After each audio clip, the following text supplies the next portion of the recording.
y dice, muerte y resurrección, tomar el cuerpo de luz y desprendimiento del cuerpo orgánico. ¿Qué me puedes decir al respecto, maestro Daniel? Quiero agregar, perdón, Daniel, ¿puedo agregar algo ya en esta pregunta? Resurrección y reencarnación. ¿Qué diferencia? Como agregado a lo que acaba de preguntar recién el oyente. Ajá. Los cuerpos de luz se van formando o conformando o desarrollando en la medida que el ser que somos comienza a vivir más consciente de la realidad que vivimos en el presente. A ver, si vivimos entregados a los egos, esos cuerpos de luz están como en forma embrionaria. Si empezamos a trabajar de una manera consciente, esos cuerpos de luz van creciendo, así como una criatura, su forma física podemos ver que con el paso del tiempo se va desarrollando, también esos cuerpos se van desarrollando. ¿Por qué se van desarrollando cuando estamos de alguna manera entregados a la luz? Porque la presencia de la conciencia en ese ámbito hace que como que encarnan en ese cuerpo y ese cuerpo se desarrolla. Cuando no hay una conciencia encarnada en ese cuerpo no se desarrolla, está como un embrión. Entonces, los cuerpos de luz se van formando, no es tan solo morir y nacer. A ver, Jesús tenía formados los cuerpos de luz desde antes de venir, por ejemplo. Entonces, para él no fue algo como podría ser para una persona mortal tener que pasar por ese proceso. Entonces, ya vino como un ser de luz.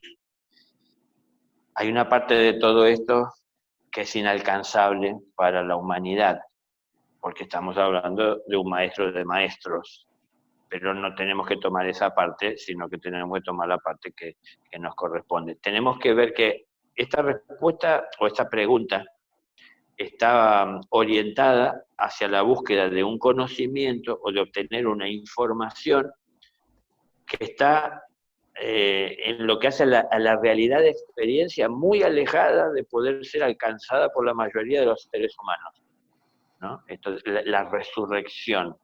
Estamos hablando de un maestro que está ascendiendo, es decir, que ya conformó sus cuerpos de luz, porque cuando recién están conformados esos cuerpos de luz es que el espíritu puede ascender, porque tiene cuerpos para moverse en el mundo de la luz. Entonces, no es algo que se haga en una vida y en una encarnación. Eso lleva muchísimas vidas de idas y vueltas de este mundo y los cielos, ¿no? Entonces, la resurrección y la reencarnación, que agregaba Diego, no es lo mismo. La resurrección es el volver a la vida, pero de manera consciente. La reencarnación es volver a la vida por leyes kármicas, en donde todavía tengo deudas de aprendizaje, tengo mucho por aprender en el mundo, entonces tengo que volver a la tierra, por eso reencarno. Cuando dejo de aprender, porque todo lo que había para aprender lo he aprendido, es decir, alcanzo esa maestría, ya no estoy obligado a venir a la tierra a reencarnar, porque he resucitado, ¿no? Entonces, se ha dado esto de la resurrección, he vuelto a la vida, ¿no? Jesús decía, dejar que los muertos entierren a sus muertos, esto parece casi una frase sin sentido, pero en definitiva llamaba a la humanidad muerto. Uno que se había muerto realmente, que era su padre en ese momento. Y después a las personas que lo iban a enterrar, o que lo iban a velar, o que lo iban a llorar, o a despedir, les decía muertos también. Entonces uno estaba muerto físicamente, y los otros, la humanidad, estaban muertos, se quiere, espiritualmente, en cuanto a que no eran conscientes de la esencia que son. Entonces, él decía que lo importante era lo que él estaba tratando, estos los asuntos del Padre, lo que es la palabra de Dios. Todo eso trabaja, es útil, es necesario para el desarrollo de esos cuerpos de luz, para que podamos llegar un día a la resurrección. y para poder terminar un día con la reencarnación. Con la reencarnación forzada por deudas kármicas. La ley me trae al mundo para aprender lo que todavía no he aprendido y para también aprender a compartir lo que la vida me ha ido dando. Cuando termino esa fuerza, cuando termino esa experiencia de venir al mundo para crecer y ya no tengo que volver a él porque he alcanzado la maestría, ya es una decisión personal la de volver al mundo o no. Normalmente un maestro no se niega a hacerlo cuando es necesario. No está desesperado ningún maestro por venir al mundo, porque es encontrarse con las personas que están constantemente envueltas en sus propias generaciones, lejos de querer sacarse de encima los pesos, se suman cada vez más, como han dicho en otras ocasiones con otra expresión.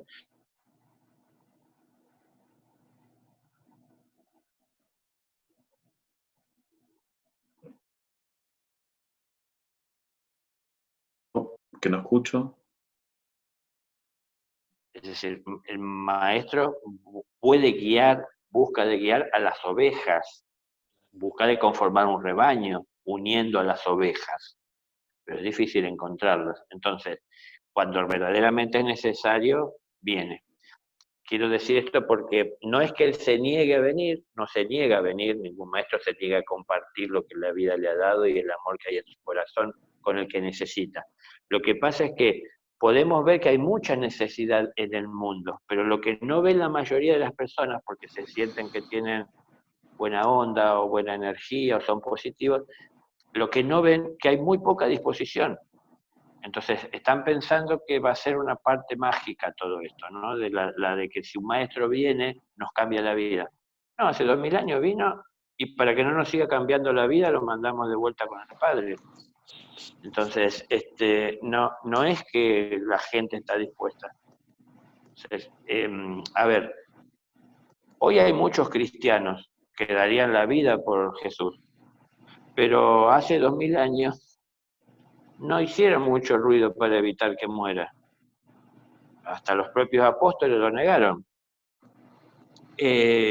Cuando pudieron elegir en la liberación si liberaban a Barrabás o lo liberaban a él, gritaron más fuerte los seguidores de Barrabás, es decir, los cristianos no hicieron toda la fuerza que podían hacer.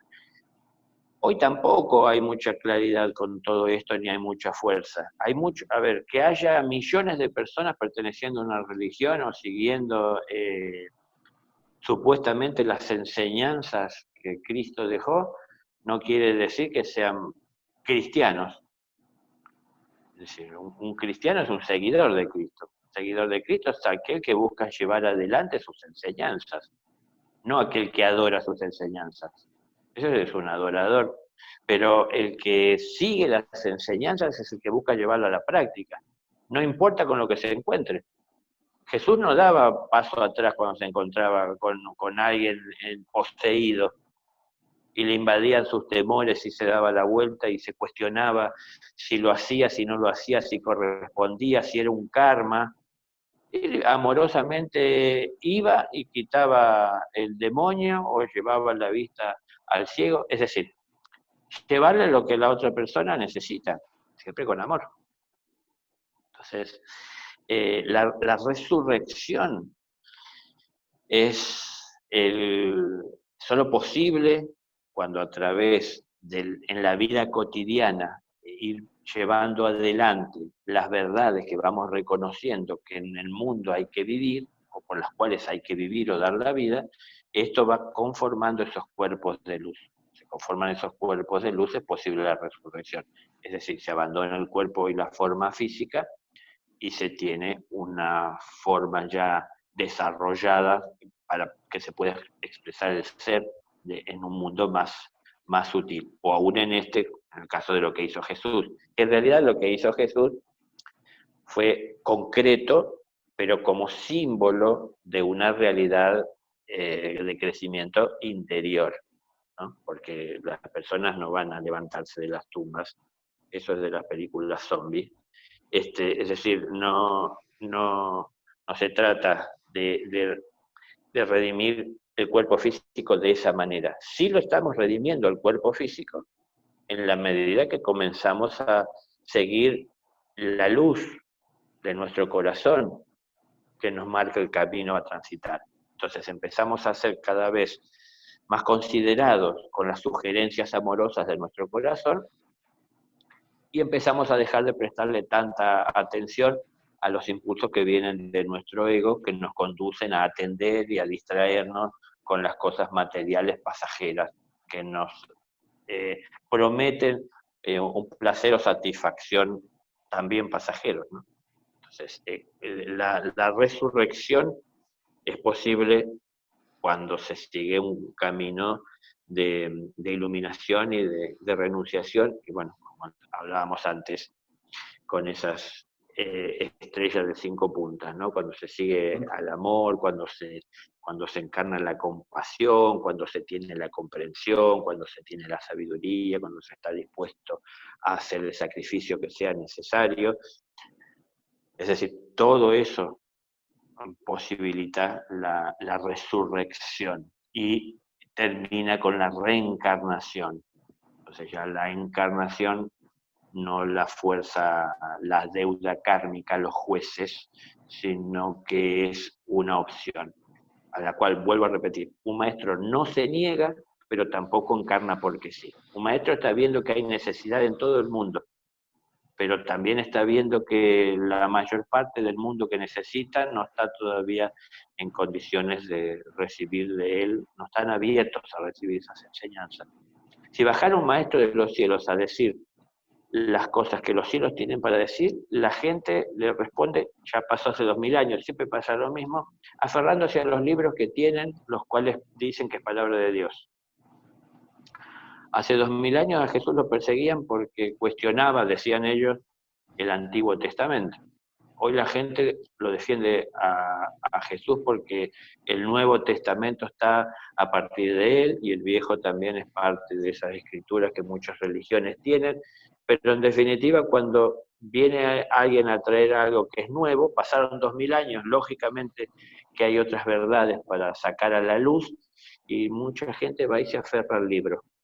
Entonces, ¿tiene sentido que el maestro esté? Eso lo sabe el maestro, lo sabe Dios. En estos momentos de la humanidad hay una realidad en la cual la humanidad está muy ajena, que es que está pasando por un proceso iniciático, preparándose preliminar para recibir una iniciación jerárquica, la humanidad completa. Entonces, en estos momentos, muchos maestros bajaron porque es una necesidad que estén presentes, porque son la encarnación de la palabra. Entonces, ellos tienen que estar para poder transmitir esas enseñanzas en persona. No es lo mismo que hablábamos antes, llegar a través de la intuición que estar presentes y poder tener verbo, en donde siempre lo que se percibe es lo que se persigue, perdón, lo que se persigue es llevar claridad, porque la claridad es luz. Entonces, ojo, no piensen que pueden tener claridad por lo que dice un maestro, busque cada uno su claridad. Es decir, yo no puedo tener claridad de lo que dice el maestro cuando todavía defiendo la oscuridad en la que vivo.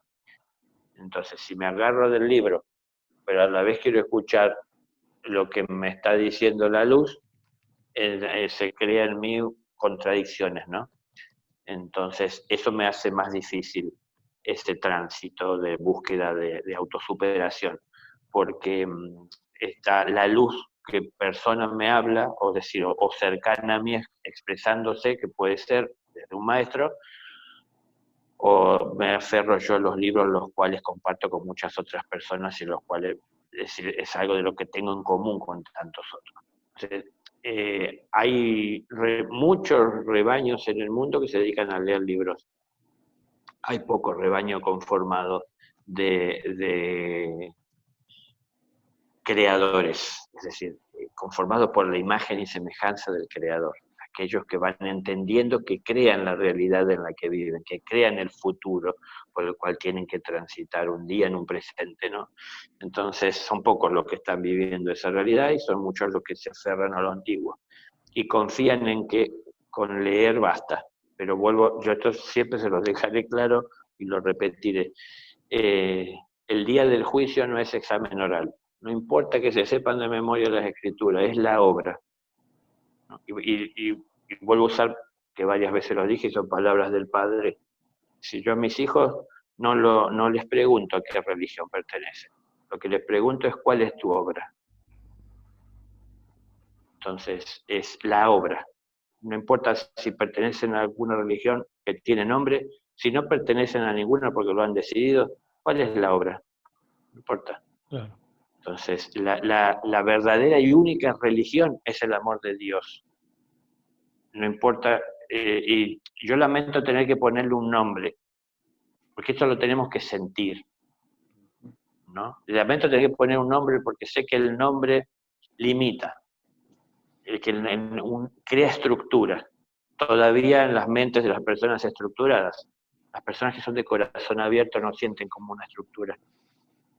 Entonces entienden lo que es el amor de Dios y buscan de llevarlo adelante. Y se encuentran con limitaciones, se encuentran con obstáculos, con trabas, con que no tiene mucha repercusión en el corazón de los demás, pero nada de esto los detiene.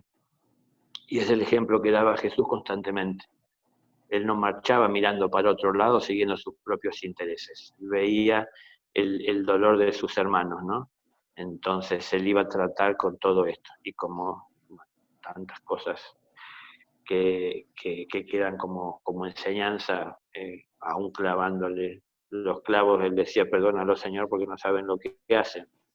A ver, tratemos de hacer el esfuerzo por llegar a eso.